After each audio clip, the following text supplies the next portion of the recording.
WHO का जो आंकड़ा आया है वो दुर्भाग्यपूर्ण नहीं, दुखद भी है, क्योंकि उनका कहना है कि कोविड के चलते हिंदुस्तान में 47 लाख मौतें हुई, जो कि आधिकारिक आंकड़े का 10 गुना है। और यही नहीं, उनका यह भी कहना है कि दुनिया भर में सबसे ज्यादा मौतें कोविड के चलते हिंदुस्तान में हुई थी।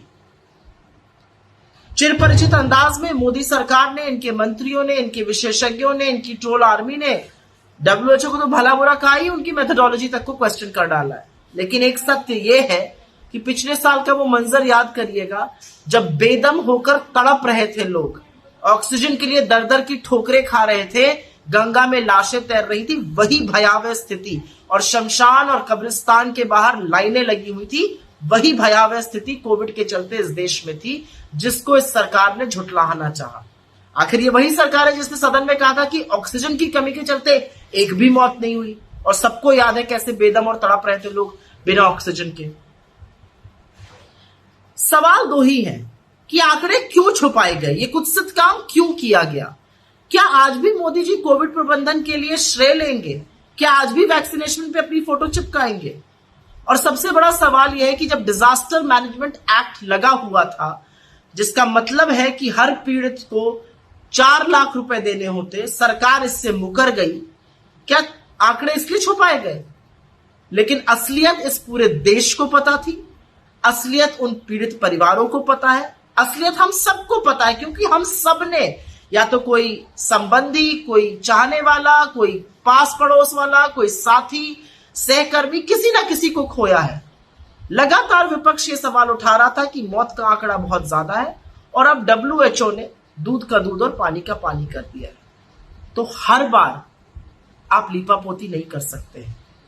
अपने देश में जिनकी जाने गई, उनके लिए थोड़ा आदर, थोड़ा सम्मान तो दिखाइए।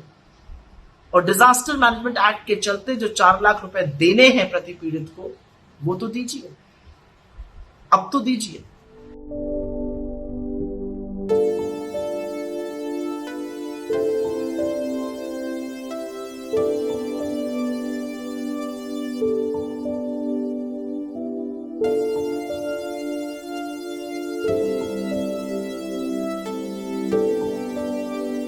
सच हुआ साहेब का विश्व गुरु बनने का सपना, हार्ड वर्क से कोरोना का वर्ल्ड रिकॉर्ड नाम किए अपना।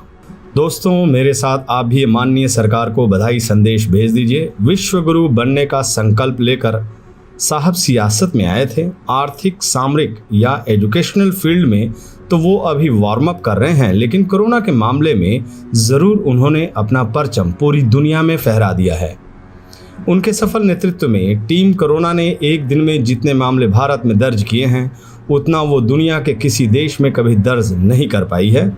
साहब की इस उपलब्धि का खास तौर पर जिक्र करते हुए दुनिया के प्रतिष्ठित अखबार द गार्डियन ने शीर्षक दिया है, भारत में कोविड की लहर होती भयावह, 3,15,000 नए दैनिक मामलों का विश्व रिकॉर्ड। आप द गार्डियन के शीर्षक में से कोविड की लहर होती भयावह वाले हिस्सों को तो तुरंत इग्नोर कर दीजिए। अगर आप ऐसा नहीं करेंगे तो आप राष्ट्रद्रोही घोषित हो जाएंगे। दूसरा काम ये कीजिए, आप हेडलाइन से इस हिस्से को विदेशी साजिश बता दीजिए। अगर आप ये दोनों काम कर देंगे तो आपको हमारे सरकार की तरफ से तुरंत राष्ट्रभक्ति का सर्टिफिकेट मिल जाएगा।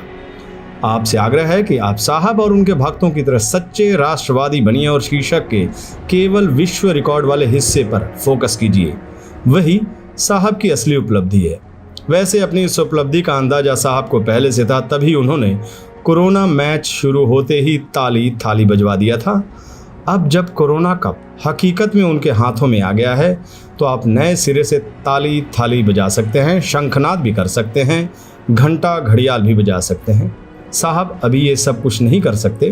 वो अभी अपने नए कोरोना रिकॉर्ड को सुरक्षित रखने के लिए रात दिन हार्ड वर्क कर रहे हैं। हार्ड वर्क याद है साहब का ये कथनी? सरकार ने खुद बताया था कि कैसे उन्होंने अपने हार्ड वर्क से हार्वर्ड वालों को मात देने का जुगाड़ निकाला है। वैसे कोरोना कप हासिल करने के लिए सरकार ने वाकई गजब का हार्ड वर्क किया। कुछ देर पहले बंगाल में किया, रैली के बाद रैली, ऐसी भीड़ कभी नहीं देखी। रैली के बाद महारैला, अपने तमाम मंत्रियों संतरियों की फौज उन्होंने बंगाल में उतार दी थी। नतीजा बंगाल चुनाव के बाद देखने की पूरी उम्मीद थी। उन्हें एक और सिपाहसलार उत्तर प्रदेश पंचायत चुनाव में जो दमखम दिखा रहे थे, उससे भी सरकार को कोरोना मैच में मदद मिलने की पूरी संभावना थी और मिली। लेकिन बुरा हो इन विदेशी मीडिया वालों का, सब सरकार के चुनावी हार्डवर्क पर सवाल खड़े कर रहे हैं। सरकार पर आरोप लगा रहे हैं कि उसकी चुनावी हरकतों की वजह से कोरोना जीत रही है, जिंदगी हार रही है। अच्छी बात यही है कि देश के ज्यादातर मीडिया संस्थान अभी भी सरकार के साथ मजबूती से खड़े हैं। सब सरकार के चुनावी हार्डवर्क की तारीफ में कसीदे पड़ रहे हैं। बात भी सही है, सियासी सत्य तो चुनाव ही होता है, बाकी सब तो अपने साहब की मर्जी पर है।